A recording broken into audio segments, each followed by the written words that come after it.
Welcome students to this chemical world. This is third video lecture of chapter 3 Metals and Nonmetals. In the previous lecture, we have discussed about the definition part of metals and nonmetals and their physical properties. And we have also discussed about the chemical properties of metals. Now we will move on to the chemical properties of nonmetals. Before starting with the specific reactions, we must recall what nonmetals are. So nonmetals are those elements which forms negative ions by gaining or accepting electrons. They usually have valence electrons of 5, 6 and 7, and the more the number of valence electron, the more reactive will be the nonmetal. They usually forms anions, means negatively charged ions, and thus they are also called electronegative by nature. And in nature, usually they are present in the form of polyatomic compounds. Now we will move on to the specific reactions of nonmetals. Firstly, the reaction with oxygen. Nonmetals combines with oxygen to form acidic oxide. Means some of these oxides, on dissolving in water, they produce acids. For example, when carbon is heated in sufficient amount of oxygen, it forms carbon dioxide.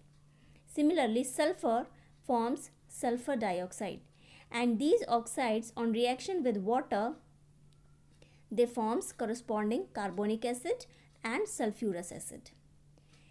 If the reaction is carried out in insufficient amount of oxygen, it produces neutral oxides.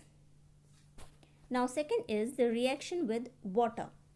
Nonmetals do not react with water because they do not have loose electrons, they do not have free electrons to reduce hydrogen ion. However, some most reactive nonmetals like fluorine react with hydrogen to form hydrogen fluoride and oxygen is liberated. Thirdly, reaction with acids.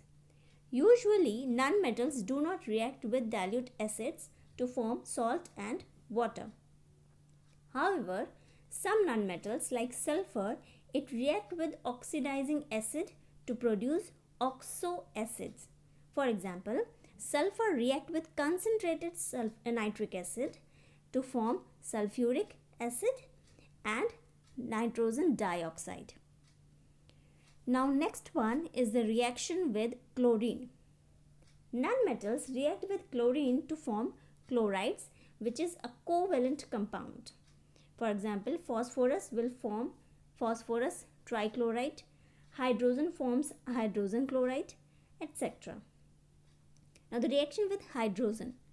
Nonmetals react with hydrogen and forms hydrides. Hydrogen and sulfur combines together to form hydrogen sulfide. Similarly, nitrogen combines with oxygen to form ammonia.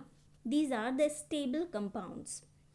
I hope students the chemical and specific reactions of nonmetals are clear to you all.